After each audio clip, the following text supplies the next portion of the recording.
Se ressent, c'est lieu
Est-ce qu'on peut partager, mettre des cœurs, s'il vous plaît?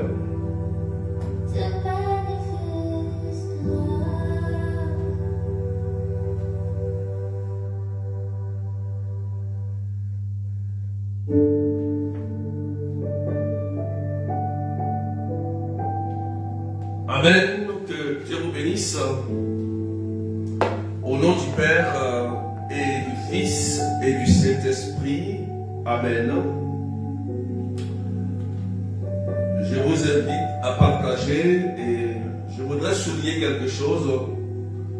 Lorsqu'on dit de mettre des cœurs, il s'agit simplement de pomper ici les cœurs, de pomper, vous voyez, ce n'est pas les cœurs en commentaire. Ce n'est pas les cœurs en commentaire. C'est le cœur qu'il faut pomper, comme ça. Il faut pomper, voilà. Il faut pomper les cœurs ici, simplement, juste pour sécuriser le direct. Ce n'est pas les cœurs en commentaire. Pour sécuriser le direct, il faut pomper les cœurs sur l'écran en tapotant le doigt où il y a le petit cœur ou le j'aime. Et les bulles vont monter pour sécuriser le direct. Voilà. Donc, n'oubliez pas ça. Ce n'est pas les cœurs en commentaire. Alléluia. Que Dieu vous bénisse. Donc, je vous invite à partager massivement. Je salue ceux qui sont connectés. Donatien, Wana Perla, Jenny Joseph, Véronique, Louise Nguessan, Delphine Medet, Jacqueline Lazare, Francine, voilà, Marie-Christine. Partagez, mettez des cœurs pour qu'on puisse débuter. Alléluia. Que Dieu vous bénisse. Donc ce matin, en ce jeudi 13e semaine du temps, on dirait, l'église fête Sainte Élisabeth du Portugal. Amen. Donc on salue aussi toutes les Élisabeth. Que Dieu vous bénisse. Ce matin, le thème qui nous est donné est un thème très délicat. Et le thème, Dieu agit-il en fonction de nos péchés? Nos péchés agissent-ils contre nous? C'est le thème. Dieu agit-il en fonction de nos péchés? C'est le thème. Ou nos péchés agissent-ils contre nous? Donc quelqu'un partage. J'espère que tu as compris ce que j'ai dit sur le thème de ce matin. Donc il faut partager, c'est un thème très délicat et tu dois comprendre, ça va te faire du bien. Alléluia. Donc partage et mets tes cœurs. Et le verset que nous allons méditer, c'est l'évangile du jour. Matthieu chapitre 9, verset 1 à 8. Matthieu chapitre 9, verset 1 à 8. Donc je rappelle le thème pour ceux qui sont connectés. Dieu agit-il en fonction de nos péchés? Nos péchés agissent-ils contre nous? C'est le thème. Donc partage. Je lis la parole de Dieu en Matthieu chapitre 9, verset 1. La Bible dit: en ce temps-là, Jésus monta en barque, refit la traversée et alla dans sa ville à Capharnaüm, et voici qu'on lui présenta un paralysé. Couché sur une civière, voyant leur foi, Jésus dit au paralysé: confiance, mon enfant, tes péchés sont pardonnés. Et voici que certains parmi les scribes se disaient: celui-là blasphème. Mais Jésus, connaissant leurs pensées, demanda: pourquoi avez-vous des pensées mauvaises? En effet, qu'est-ce qui est plus facile? Dire tes péchés sont pardonnés. Eh bien, pour que vous sachiez que le Fils de l'homme a le pouvoir sur la terre de pardonner les péchés, Jésus s'adressa alors au paralysé: lève-toi, prends ta civière et rentre dans ta maison. Il se leva et il rentra dans sa maison. Voyant cela, les foules furent saisies de crainte et rendirent gloire à Dieu qui a donné un tel pouvoir aux hommes. Parole du Seigneur notre Dieu. Acclamons la parole de Dieu. Est-ce qu'on peut partager Coco Délice, Jacqueline Lazare, Claude Enzodo, Juliette Chapelle, Daniel Battery, Annika Petit, Marie-Nicole, Hélène Anaya? Est-ce qu'on peut partager, s'il vous plaît, et pomper les cœurs? Ce n'est pas les cœurs en commentaire, c'est les pomper les cœurs, les bulles de cœur pour faire monter, pour sécuriser le direct. Voilà, partagez pour qu'on soit nombreux ce matin. Catherine Eric, sois bénie. Josiane Emilienne, sois bénie. Sabrina Louise, sois bénie. Voilà. Donc le thème c'est: Dieu agit-il en fonction de nos péchés? Nos péchés agissent-ils contre nous? Voilà.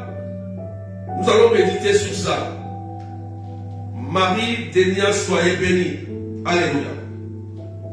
On va bien écouter. Dans l'Ancien Testament, on va voir l'attitude de Dieu en fonction du péché. Dans l'Ancien Testament, nous allons voir avec des exemples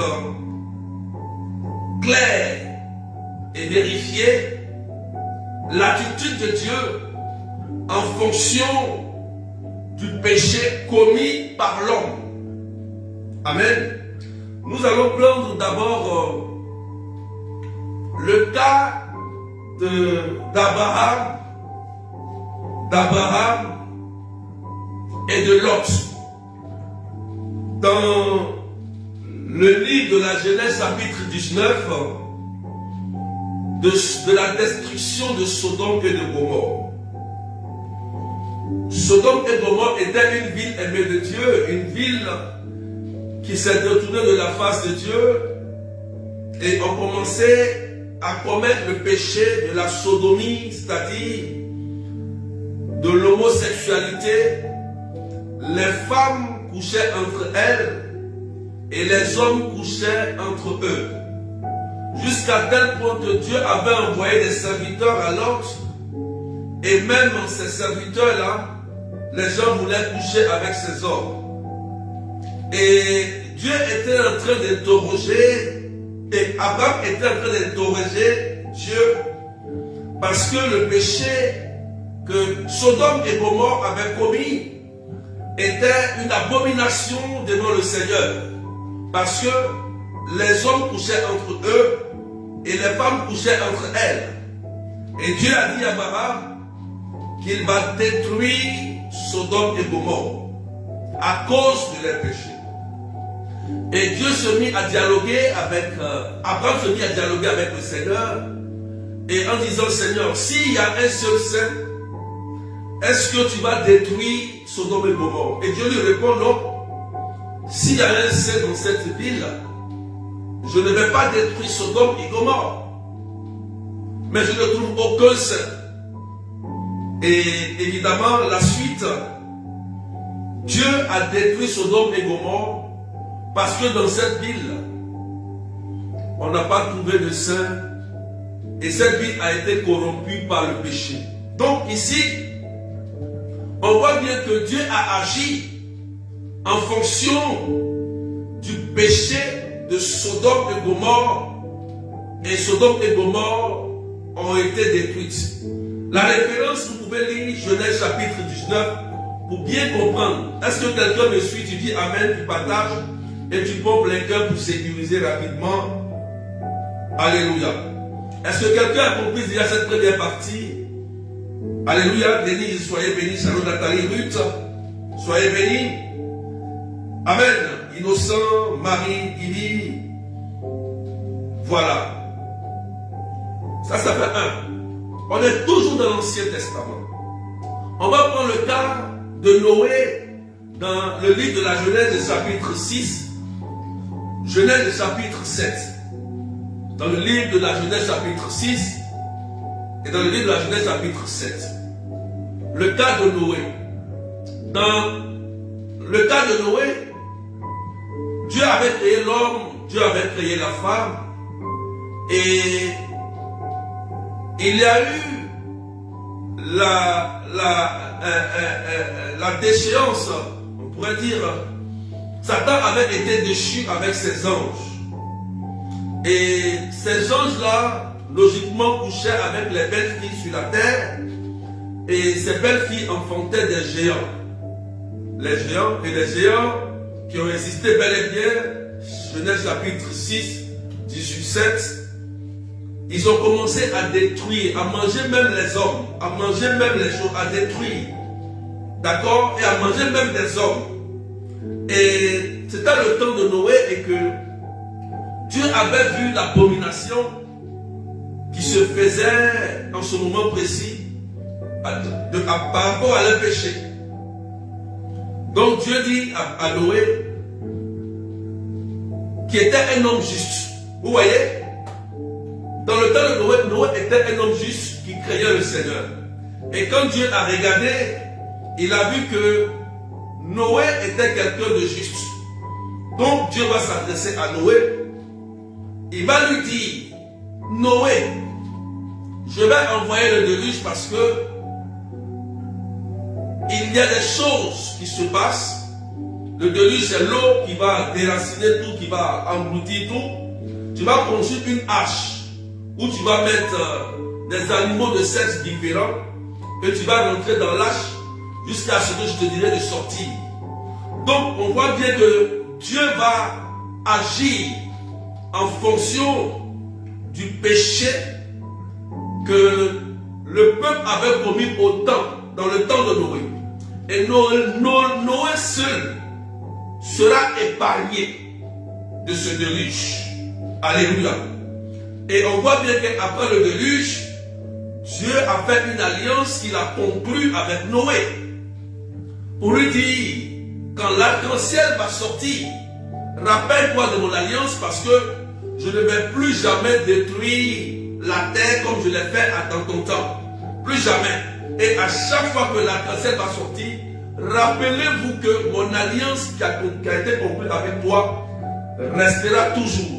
Vous voyez, c'est pourquoi souvent quand il pleut, on voit l'arc-en-ciel sortir. C'est une alliance. Voilà, souvent on voit des inondations, on pense que c'est le déluge. Ce n'est pas le déluge. Ce n'est pas Dieu qui envoie cela. Amen. Soyez bénis, Dolina, Claudette Verlope, Maria Tania, Marie-Tania, Kenny Solange. Est-ce que quelqu'un comprend ce que je dis? Je vous ai dit pour les cœurs, il faut pomper les cœurs pour sécuriser ici. Vous pompez les cœurs avec le doigt. Ce n'est pas des cœurs en commentaire. Vous pouvez mettre des cœurs en commentaire, mais pour sécuriser, il faut pomper. Quelqu'un me suit très bien. On avance sur le thème. On va prendre le cas de Saül. Est-ce que quelqu'un écrit? Est-ce que vous écrivez les textes? Le premier, c'est Abraham dans Genèse 19, chapitre 19. Le deuxième, c'est Noé dans Genèse 6 et Genèse chapitre 7. Est-ce que quelqu'un entend et que quelqu'un suit ce que je dis? C'est très important l'enseignement. On va rentrer en profondeur. Hein? On va rentrer en profondeur. Tu vas comprendre beaucoup de choses. Et pendant que j'annonce la parole, quand tu vas comprendre, tu vas sentir une grande libération et une grande délivrance. Est-ce qu'on peut pousser les partages? On n'est même pas nombreux ce matin. Alléluia. Voilà. Merci à Josiane Emilienne. Genèse 19, voilà. Il faut aller lire après. Il faut aller lire après. Quand tu vas comprendre, tu vas voir que le Seigneur est bon pour toi. Amen. On va voir aussi le cas de Saül et la nécromancienne. Vous savez que la nécromancie a été interdite par Dieu. La nécromancie, c'est le fait d'interroger les morts. D'accord? De rentrer en contact avec les morts que Dieu avait interdit au temps de Saül. C'était interdit. Donc Saül était le roi. Et Saül était, attention, l'homme choisi de Dieu qu'avant, roi choisi de Dieu. Et Saül la jalousie va prendre le cœur de Saül. Il va vouloir du mal à David. Il va vouloir du mal à David. Et il ne va plus écouter le Seigneur. Vous voyez, Saül est choisi par Dieu. Mais Saül, à cause de son trône, son pouvoir que Dieu lui a donné, il va commencer à ne plus obéir à la parole de Dieu. Il ne va plus écouter Dieu. Il va commencer à faire ce qu'il veut. La jalousie va rentrer dans son cœur. Il va commencer à détester son frère. On pourrait dire son frère David, lui. Vous voyez, il va commencer à avoir de la rancune pour rien. Comme David, c'est une jalousie gratuite que Saül a envers David. Et à cause de ses mauvaises actions, il n'écoutait plus le Seigneur. Et il a commencé à avoir de la jalousie dans son cœur, le roi Saül. Et Dieu maintenant va prendre la peine de ne plus l'écouter. Quand il va interroger le Seigneur ne va plus lui répondre. Il va parler à Dieu, il n'aura aucune réponse. Or, Saül était en guerre. Il avait ses ennemis, il était en guerre, il avait des enfants. Et il était en guerre. Donc, on voit même qu'il a interrogé Dieu pour voir comment il allait procéder son combat et gagner. Mais Dieu ne l'a pas donné une de réponse. Pourquoi? Parce que le cœur de Saül a été corrompu par le mal. Il n'obéissait plus à Dieu et il détestait en plus David. Jalousie. Donc, dans ce temps de Saül, Dieu avait dit à Saül de mettre à part, d'enlever toutes les nécromanciennes, c'est-à-dire tous les voyants qui consultaient, les sorciers, ceux qui consultaient, qui font la sorcellerie, la divination, tout ça, Dieu avait dit. Vous voyez, Dieu avait dit de les mettre loin de la ville. On peut voir ça dans 1 Samuel chapitre 28. Amen, quelqu'un écrit 1 Samuel chapitre 28. Pour le gars de Saül. Quelqu'un écrit ça. Est-ce que quelqu'un me comprend très bien? Donc, Amen. Alléluia. Est-ce qu'on me suit? Est-ce qu'on me suit bien? Est-ce qu'on me suit très bien? Est-ce qu'on peut partager, mettre des cœurs? Donc, 1 Samuel, chapitre 28. Vous voyez comment Dieu n'écoutait plus Saül. Dieu ne répondait plus à Saül. Or, Saül était roi et il n'avait aucune réponse parce que son cœur a commencé à être jaloux de David. La jalousie. Et il faisait ce qu'il voulait parce qu'il était roi. Saül va se déguiser. Et Dieu avait interdit de consulter les nécromanciens. Il va se cacher, il va se déguiser, il va sortir et aller voir une dame, une nécromancienne pour consulter par rapport à ce qu'il allait faire demain, puisqu'il était en guerre. Donc, il va encore pécher. De 1, il n'écoute plus le Seigneur. De 2, il a jaloux contre David. De 3, il va aller toucher à un interdit, la nécromancie. Pour rentrer en contact avec l'esprit de mort, l'esprit de Samuel. Et chose étonnante, quand il va rentrer en contact, quand Samuel va apparaître, Samuel va lui dire, pourquoi as-tu fait cela? Ça a été interdit par Dieu, pourquoi tu me déranges?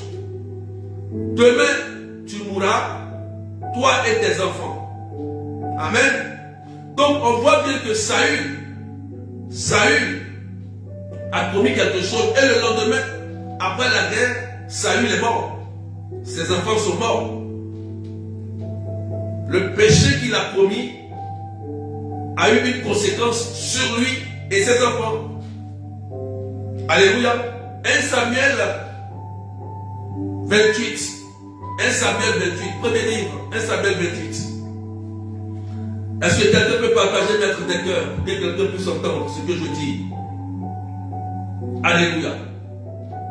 On va encore continuer. Vous voyez que déjà on est en train de répondre. On se pose déjà des questions.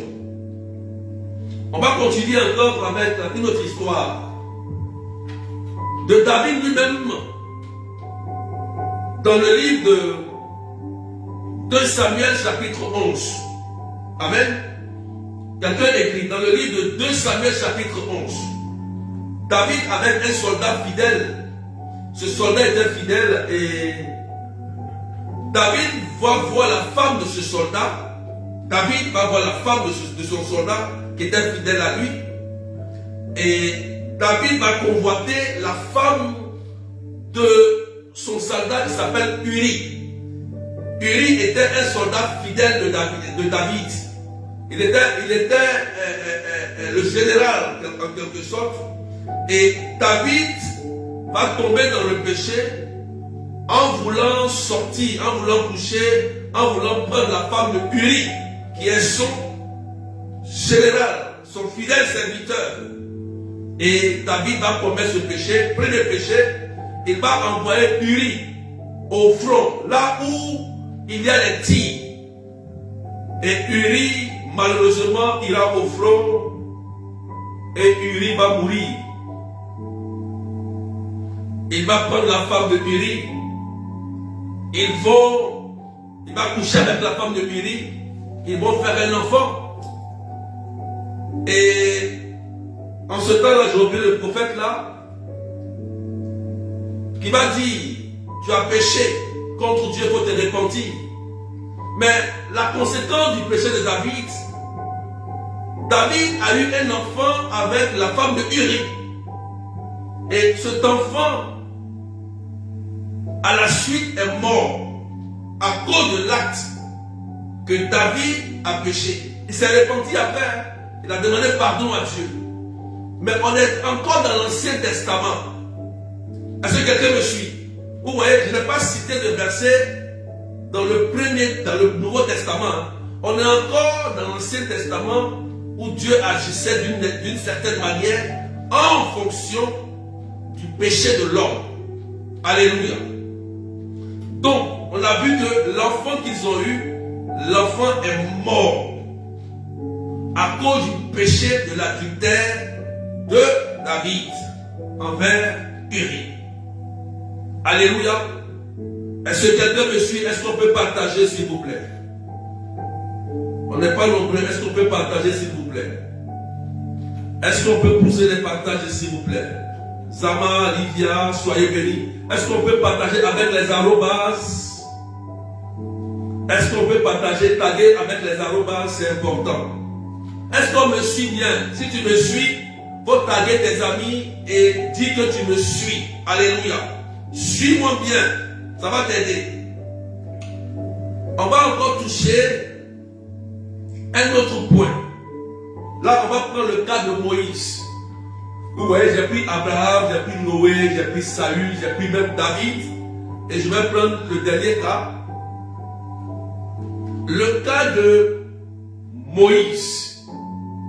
Moïse dans le livre de Nombres et de sa sœur Myriam. Moïse et de sa sœur Myriam. Dans le livre de Nombres, la Bible dit que Moïse avait épousé une Éthiopienne. Et comme Myriam était sa sœur, Myriam a commencé avec Aaron. On commençait à critiquer Moïse. On commençait à parler mal de Moïse. On commençait à dire des choses dans l'ombre, en cachette, contre Moïse qui était le serviteur de Dieu. Moïse n'était pas au courant. Mais Myriam s'est cachée en parlant de Moïse très mal de l'homme de Dieu. Et Dieu qui voit tout et qui sait tout, il sait tout. Il convoqua Myriam, Aaron et Moïse. Et Dieu s'adressa directement aux trois. Il dit, mais pourquoi as-tu critiqué mon serviteur? Vous voyez, pourquoi avez-vous critiqué mon serviteur? Alléluia. Parce que Moïse a marié une étrangère, une Éthiopienne. Donc, sa sœur Myriam n'était pas contente. Elle a commencé à dire du mal de Moïse. Et Dieu a dit maintenant, comme tu as fait cela, Dieu l'a frappé, la sœur de Moïse, Myriam, d'une lèpre. D'une lèpre. Or, dans ce temps-là, quand tu as la lèpre, tu es rejeté. Tu es mise à l'écart. Et on a vu que Myriam a été frappée d'une lèpre par Dieu, pas par Satan. C'est Dieu qui l'a frappée d'une lèpre. Alléluia. Et Dieu a dit de mettre Myriam à l'écart du camp parce que elle avait un comportement très mauvais et déjà la lèpre l'avait frappée. Et quand tu as une lèpre, on est obligé de te retirer du camp. Alléluia. Vous voyez comment? Où est-ce qu'il est arrivé? Ce que Dieu a fait. Et on se rappelle aussi, ça me vient à l'esprit, on se rappelle dans le désert où, au cas de Moïse encore, où Moïse était allé sur la montagne, où Moïse est parti pour chercher les 10 commandements. Le peuple s'est corrompu, ils ont commencé à adorer le veau d'or. Au retour de Moïse, on voit que le peuple adore un veau d'or. Interdiction par Dieu. Moïse était en colère. Alléluia. Il a renversé le veau d'or.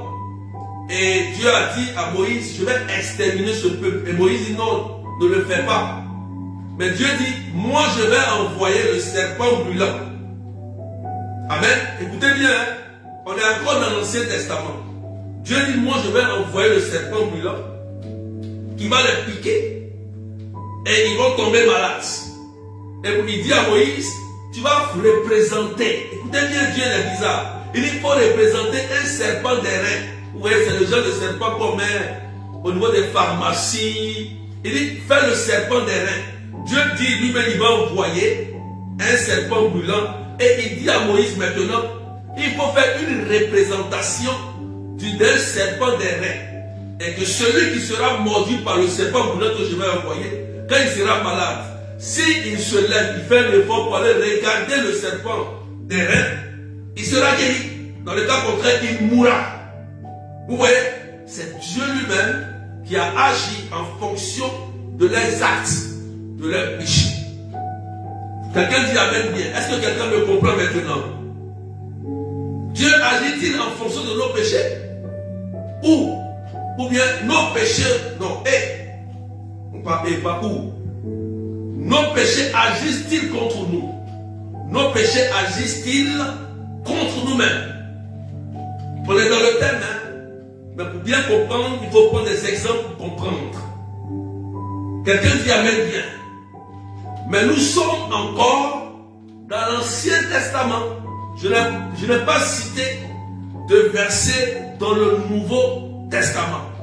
Donc c'était au temps de Dieu lui-même qui agissait de façon directe. Même avant, quand tu te moques directement d'un serviteur de Dieu, c'est la foudre qui te frappait. Dieu frappait avec la foudre. Alléluia. Directement. Alléluia. Est-ce qu'on peut partager et mettre des cœurs, s'il vous plaît? Est-ce qu'on peut partager et mettre des cœurs, s'il vous plaît? Parce qu'on va rentrer dans la deuxième partie de notre thème. Joseph, sois béni. Est-ce que quelqu'un a compris? Si tu as compris, mets des cœurs et partage. Et mets un commentaire. J'ai bien compris et tu partages. Il faut que tu comprennes qui est Dieu et comment Dieu fonctionne. Si tu pries que tu ne connais pas ton Dieu, souvent tu vas penser que tout ce que tu vis, c'est le démon. Ah oui, le démon c'est vrai. Il travaille, il agit, il agit. Vous voyez, il agit, le démon. Mais il y a certains cas où c'est Dieu même qui fait les choses.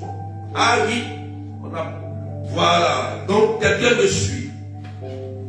Gisèle dit, j'ai bien compris, oui, berger. Vous voyez que dans l'Ancien Testament, l'acte que tu poses, il y a tu payes. Tu payes.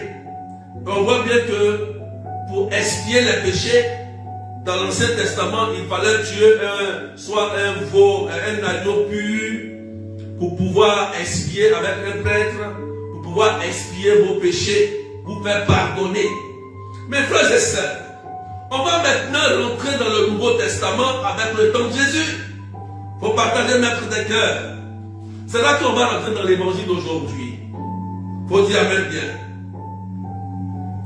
Donc, on rentre maintenant dans le Nouveau Testament avec la venue de Jésus. Alléluia. Et dans la parole d'aujourd'hui, on voit bien que dans l'évangile, les gens portent un paralysé. Un paralysé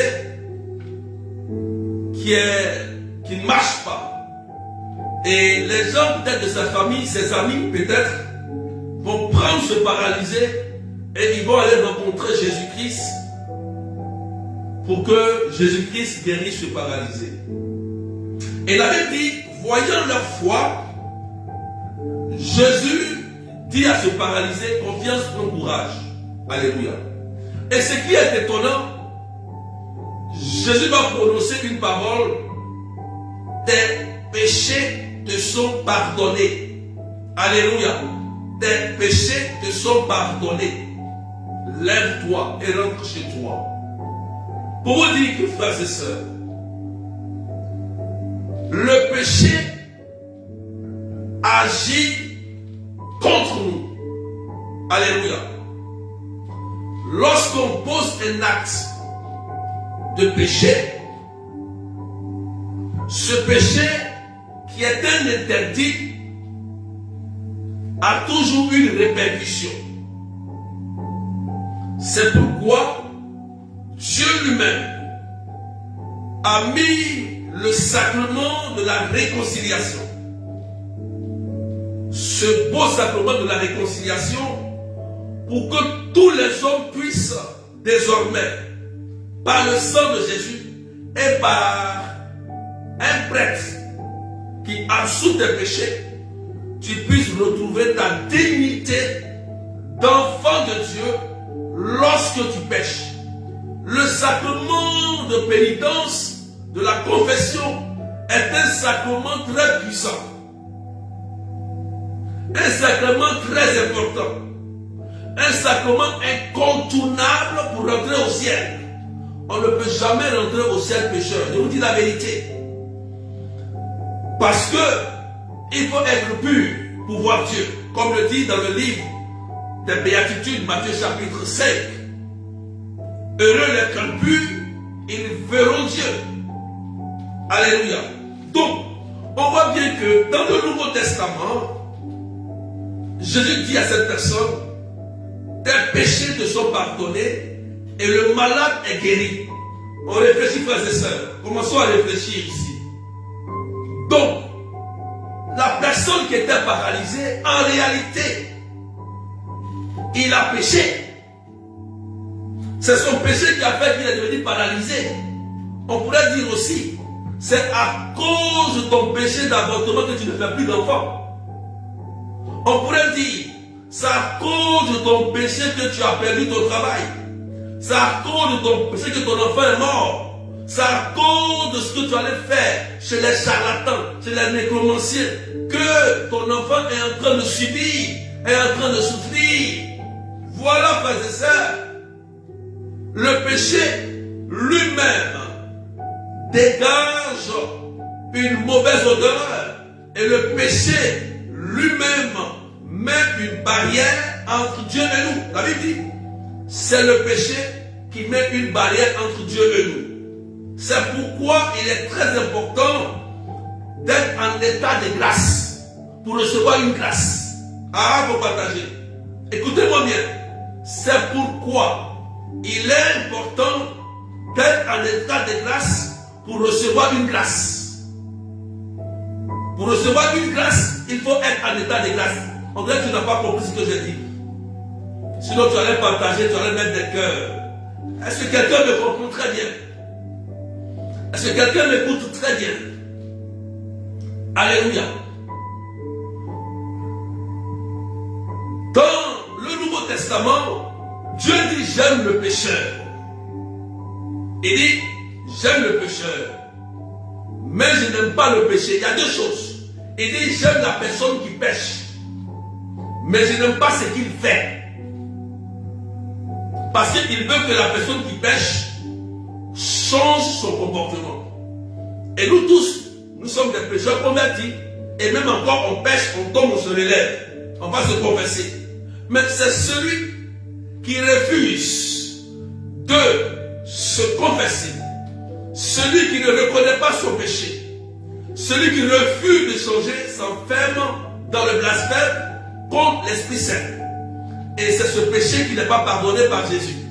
Parce que quand tu refuses de pardonner à ton frère qui t'a rien fait, ou qui t'a fait même quelque chose, et que toi-même tu dis que Dieu ne peut pas te pardonner, et que tu refuses la miséricorde de Dieu, alors tu t'enfermes toi seul dans l'enfer. On ne peut rien faire pour toi, parce que pour toi, l'Esprit Saint ne peut pas te pardonner. Et pour toi, l'Esprit Saint ne peut pas pardonner à ton frère, et toi-même tu refuses de donner le pardon à ton frère. Alors que toi-même, tu es pécheresse, tu es pécheur, tu es un bon pécheur, mais tu refuses. Et c'est ça aussi dit, c'est ce qu'il dit dans le livre aussi des Béatitudes. Matthieu 5,7. Celui qui refuse de pardonner à son frère, Dieu est clair et dit, moi aussi, je ne lui pardonne pas. C'est pourquoi beaucoup sont malades, beaucoup souffrent. Ce n'est pas une affaire de démon. Hein. Je ne te parle pas de démon ici. Hein. Je n'ai pas parlé ici de démon. Vous qui voyez le démon partout, et vous avez cassé, brisé depuis longtemps, faites des prières, on ne voit rien. Fouillez dans votre vie. Fouillez dans votre vie. Quel est le péché qui vous a lié? Quel est l'interdit que tu as touché qui a déclenché une malédiction sur toi? Écoutez-moi bien, frères et sœurs. Partagez maintenant des cœurs. L'Église nous dit, Seigneur, ne regarde pas nos péchés, mais la foi de ton Église. Où est qu'aujourd'hui, Dieu, s'il voulait porter tout son regard, il dit bien si Dieu lui-même voulait porter tout son regard sur nos péchés, nous tous, on était tous morts. Parce que lui-même qui prêche aussi, c'est un pécheur. Parce que toi-même qui m'écoutes, tu es un pécheur. Si Dieu voulait regarder tout ça, personne ne serait assis. Tout le monde était estimé. On allait avoir un déluge. Parce qu'au moment on dit l'homme le plus saint même pêche au moins 6 fois par jour. Alléluia, l'homme le plus saint. Donc, vous voyez que dans le Nouveau Testament, Dieu change sa manière d'agir envers l'homme par Jésus-Christ. Voici l'agneau de Dieu qui ôte le péché du monde. Donc, à cause du Christ, Dieu maintenant a une nouvelle manière de se comporter en fonction de nos péchés. Ça veut dire que il a un égard d'amour à cause de son seul et unique Fils Jésus-Christ qui s'est donné à la croix pour nos péchés. C'est pour nos péchés. C'est pour notre salut. Voilà, c'est pour nos péchés que Jésus s'est donné à la croix. Alléluia. Donc voici l'agneau de Dieu qui enlève le péché du monde. Amen. Est-ce qu'on peut partager? Quelqu'un m'écoute très bien. On ne parle pas des démons de sorciers ici, hein, pour le moment. Alléluia. Donc, quand on voit l'attitude de Dieu dans le Nouveau Testament avec Jésus-Christ, on comprend maintenant que le péché lui-même est comme une malédiction. C'est une malédiction, ça veut dire que le péché agit contre nous, mais Dieu ne prête pas attention pour envoyer une malédiction sur nous. Ce n'est plus Dieu. Ce n'est plus Dieu qui va envoyer le serpent brûlant. Ce n'est plus Dieu qui va envoyer le déluge. Ce n'est plus Dieu qui va envoyer la souffle de feu pour détruire. Mais c'est le péché en lui-même qui est une interdiction, qui déclenche une malédiction, qui déclenche quelque chose de mauvais en nous. Alléluia. C'est comme, je prends un exemple. Quand vous prenez le feu, et que Dieu te dit, par exemple, Paola, Evelyne Mendel, Marilyn, le feu qui est là, ça brûle. Il ne faut pas toucher. Si tu touches au feu, ça va te brûler. Amen. Voilà. Donc, Dieu dit ça. Et toi, tu te lèves en âme et conscience, tu prends ta main et tu mets dans le feu. Le feu va te brûler et ça va te brûler. Tu vas commencer à pleurer, tu vas dire, ah non Seigneur, non, non, non. C'est le feu qui t'a brûlé. C'est qui a été mis dans le feu qui t'a brûlé. Mais ce n'est pas Dieu qui a permis que le feu te brûle. Attention. Attention, frères et sœurs. Vous qui mettez tout sur Dieu comme ça. Ce n'est pas Dieu qui l'a fait. C'est toi-même qui es ton propre démon. C'est toi-même qui es ton propre, on peut dire, ton propre bourreau. Parce que Dieu dit, il ne faut pas toucher. Regardez dans le jardin d'Éden, Dieu a dit qu'Adam et Ève, c'est clair. Il dit, ne touche pas à l'arbre de la connaissance. Le jour que tu en mangeras, tu mourras. Mais quand ils ont mangé, la mort est entrée dans l'homme jusqu'à aujourd'hui, on meurt. On te dit, c'est un poison qui est là. Dieu te dit, ne bois pas ce poison. Tu dis, moi, tu t'en vas te boire. Est-ce que c'est Dieu qui a permis que ce poison te tue? Répondez, frères et sœurs. Répondez, frères et sœurs, c'est important. Parce que beaucoup d'entre nous n'avons rien compris. Qui est Dieu? Qui est Dieu? Qui est Dieu? Qui est Dieu? Voilà pourquoi l'Église dit, Seigneur, ne regarde pas nos péchés, mais la foi de ton Église. Si Dieu ne regarde pas nos péchés, le péché, lui, il te regarde. Ah oui. Le péché lui-même, là, il te regarde. C'est pourquoi quand tu commets le péché, ça déclenche automatiquement. C'est comme une mine que tu viens de marcher dessus. Ça va déclencher des rayons, des odeurs. Et ça peut engendrer, car le salaire du péché c'est quoi? C'est la mort. Ça peut engendrer la mort, la maladie, l'échec, le blocage.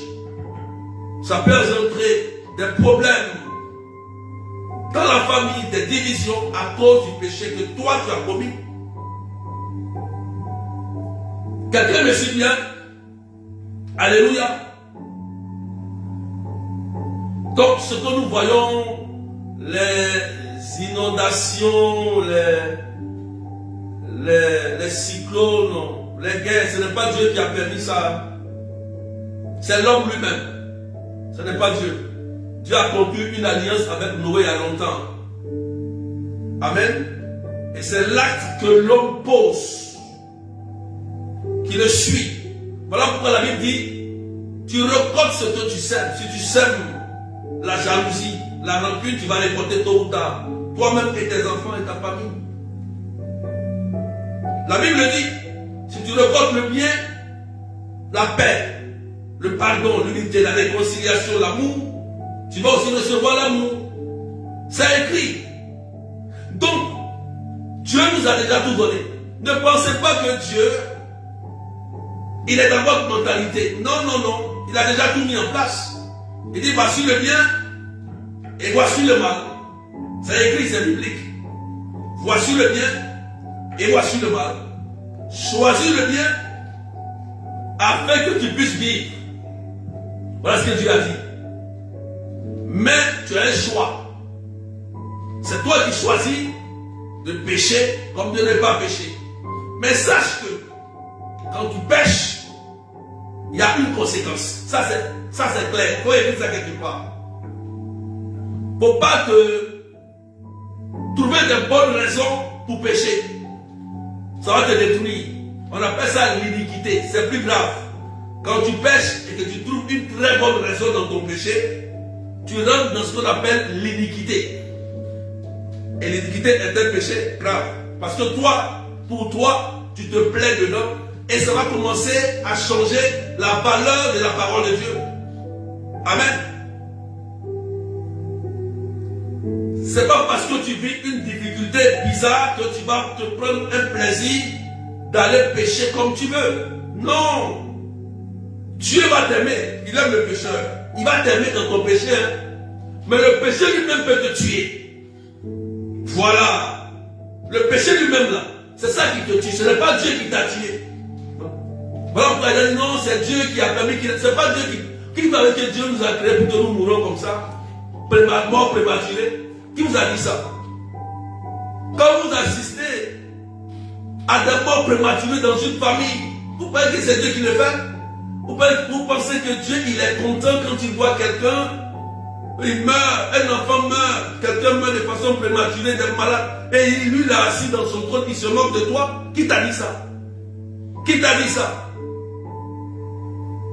Dieu a laissé Jésus mourir à la croix pour nous sauver, pour que toi et moi on soit sauvés. Lorsqu'on tombe, on se relève, on se confesse et on continue le chemin pour ne plus recommencer. C'est ce que Dieu a dit.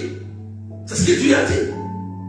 Voilà pourquoi il a détourné son regard de nos péchés. Mais le péché reste un poison. Le péché reste un poison.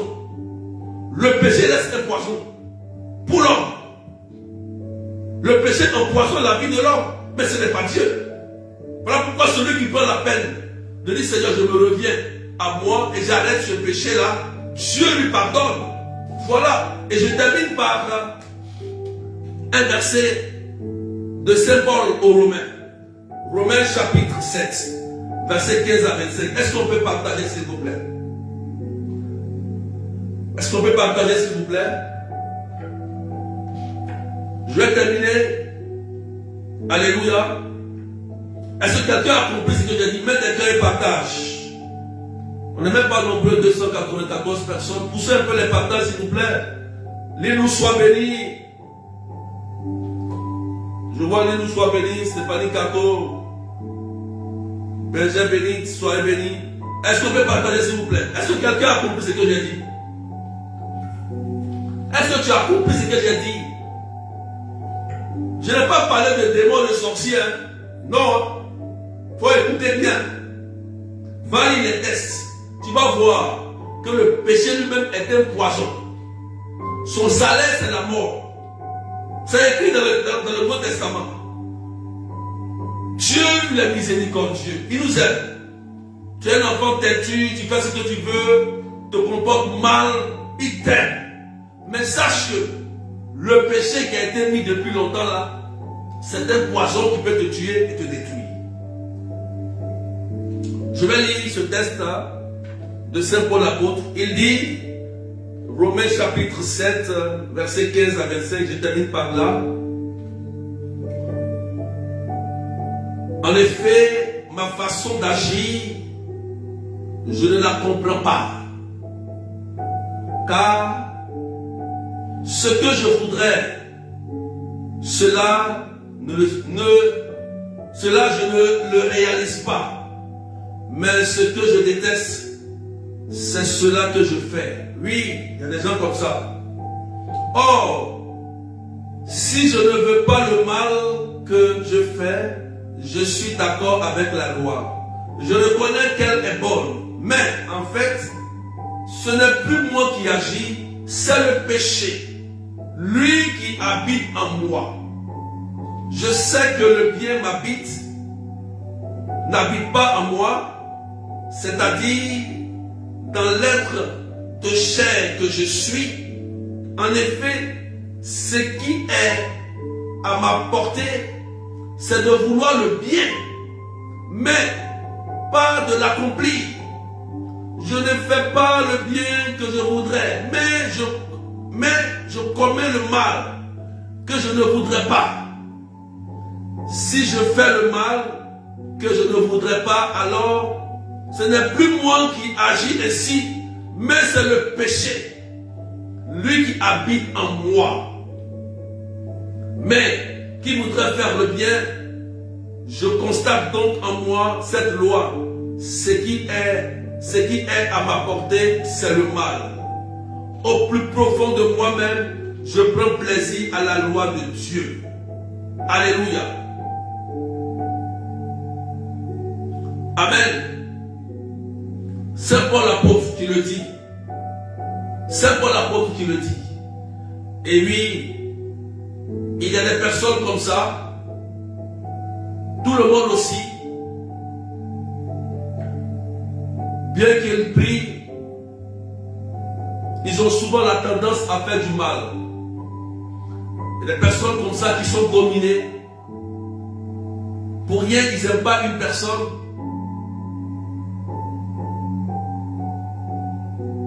Amen.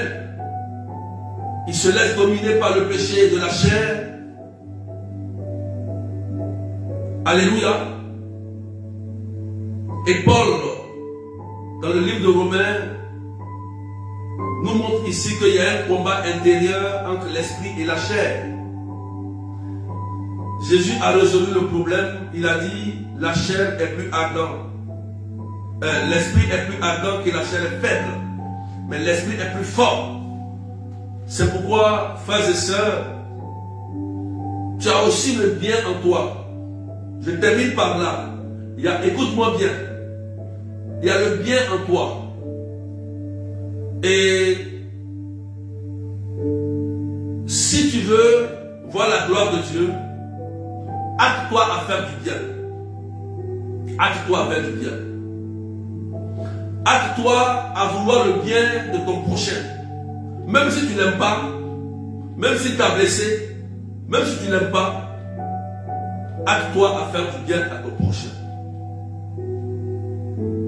Tu vas voir que Dieu va t'épargner de beaucoup de choses.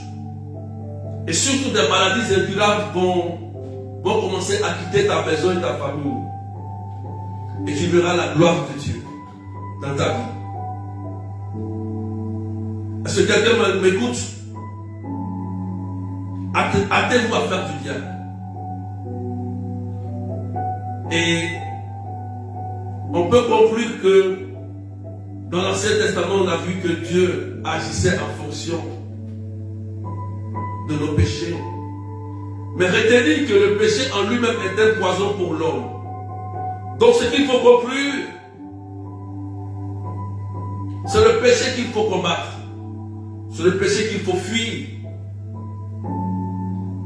Et ce qui va nous aider, frères et sœurs, c'est en faisant le bien, en ayant à la confession, en prenant une décision ferme pour dire par exemple désormais j'arrête ce péché et je prends la résolution de faire du bien à mon frère, d'aimer mon frère, d'aimer ma soeur. J'ai donné plusieurs versets. J'ai donné plusieurs versets pour que tu puisses comprendre que Dieu nous aime, il est miséricordieux. C'est pourquoi l'Église dit, mais ne regarde pas nos péchés, mais la foi de ton Église. Dieu nous aime tous. Il dit, j'aime le pécheur, mais je n'aime pas le péché, parce que le péché nous-mêmes est un poison pour l'homme. Et son salaire, c'est la mort. Tu vas prier avec moi ici, Seigneur Jésus. Je te dis merci pour cet enseignement, parce que tu viens aujourd'hui me faire du bien. Partagez ma tête de cœur pendant que je prie, que le Seigneur, dans sa miséricorde, vienne à notre aide pour nous aider à faire le bien.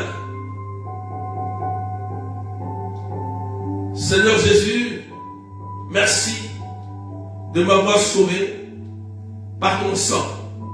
J'ai compris que tu m'aimes malgré mes faiblesses, malgré mes péchés, tu m'aimes, mais que tu me dis de m'éloigner du péché parce que le péché est un poison pour ma vie. Jésus, par ta grâce, aide-moi à me relever et avancer. Lorsque je tombe, permets-moi de rester toujours debout, en fuyant le mal et en faisant du bien. Alléluia. Merci Seigneur, et que ton nom soit béni, au nom du Père et du Fils et du Saint-Esprit. Amen. Il y a des actes de charité qui permettent de réparer beaucoup de péchés. Si tu as entendu l'enseignement, que tu t'es retrouvé à l'intérieur de l'enseignement, la confession, la repentance et les actes de charité viennent pour réparer beaucoup de choses. Je vais dire à cette soeur, tu peux encore enfanter, même si tu as fait beaucoup d'avortements, le Seigneur porte son regard sur toi aussi. Voilà. Je vais dire à quelqu'un, même si tu as été blessé et qu'aujourd'hui la maladie incurable s'est collée à toi, le Seigneur aussi vient à ton secours pour te faire du bien. Que Dieu vous bénisse. Je n'ai pas parlé de démons aujourd'hui, ni d'esprit mauvais, parce que c'est les portes qu'il utilise pour entrer. Si tu fermes ces portes, il sortira, il n'entrera plus jamais dans ta maison. Ta maison sera bien gardée, parce que tu deviens l'homme fort de ta maison. Que Dieu vous bénisse. Je vous informe que c'est les vacances. C'est les vacances, ceux qui sont en France, qui veulent les prières à domicile. C'est le moment. Après le 13 juillet, parce que le 13 juillet, il y a la prière à Marc Robin de tous les cas de la restauration, où j'ai invité tout le monde de venir. On va manger, on va prier. Le 13 juillet à Marc Robin, adresse 8 rue Sombille, 77 380 comme la ville. On va prier ensemble à la maison Marc Robin pour nous tous, parce que c'est les vacances. Et vous pouvez me contacter directement à mon numéro 0033 753 88 10 pour les prières à domicile. Les prières à domicile. Pour la délivrance familiale, si vous en voulez, je peux me déplacer et venir prier pour vous. Voilà, c'est durant ces 2 mois, 3 mois, ces 2 mois-là, juin, juillet, août. Voilà, juin, juillet, août. Voilà. Donc contactez-moi et préparez-vous. C'est important. N'oubliez pas que la grande retraite s'approche du 19 et 20 juillet. J'ai dit que ceux qui ne peuvent pas participer à la retraite, vous pouvez payer une place pour quelqu'un. C'est un acte de charité, c'est important. On ne vous demande rien. Mais la retraite, ça permet d'aider, de soutenir. Tu peux payer pour quelqu'un. Ce n'est pas tout le monde qui a les moyens. Mais tu peux dire, ah, comme moi j'ai des moyens, je peux prendre 2 places pour quelqu'un. Ou une place pour quelqu'un. Ou plusieurs places pour quelqu'un. C'est un acte de charité et Dieu tient compte de ça. Il y a beaucoup de personnes qui en font. Il y a des soeurs qui ont fait ça, des gens ont été guéris, touchés, qui n'avaient pas de moyens. Donc, les inscriptions vont s'arrêter le 10. On commence le cheminement le 12. Voilà, le cheminement commence le 12. La retraite commence le 19 juillet, 20h. Voilà, on commence. Voilà. Donc, soyez bénis. N'oubliez pas d'acheter le chapelet à Saint-Michel. Parce que notre enseignement sera figé sur le cheminement des 9 cœurs des anges. Donc, je vous exhorte déjà à acheter le chapelet à Saint-Michel. Voilà. Et le thème, vous le connaissez. Femme, te voilà délivrée de ton infirmité. C'est un bon cheminement pour les femmes stériles, les femmes qui ont des maladies, des femmes qui ont des problèmes de foyer, des femmes qui ont toutes sortes de problèmes. Mais femmes, pourquoi femmes, vous allez comprendre. Pour les hommes aussi, c'est important, vous pouvez participer. Donc, que Dieu vous bénisse. Ce soir, je vous invite sur la page Mon couple pour Jésus. J'ai un enseignement à 20h GMT, 22h de Paris et minuit de l'île Maurice sur la femme vertueuse. Je donnerai un enseignement sur la page Mon couple pour Jésus. Voilà, qui m'ont invité. Donc, soyons nombreux ce soir, connectés pour soutenir votre berger et soutenir aussi ce groupe, ces sœurs-là qui luttent pour qu'il y ait des couples pour Jésus. C'est important. Donc, que Dieu vous bénisse et que la paix soit avec vous. Donc, à ce soir, pour le direct 20h GMT et 22h de Paris et minuit de l'île Maurice sur la page, je serai sur la page Mon couple pour Jésus. Donc, partagez, ça sera partagé sur ma page aussi. Et que Dieu vous bénisse au nom du Père et du Fils et du Saint-Esprit. Amen. Donc, vous pouvez me contacter après pour l'inscription pour la retraite. Et que la paix soit avec vous. Et bye bye. Soyez bénis.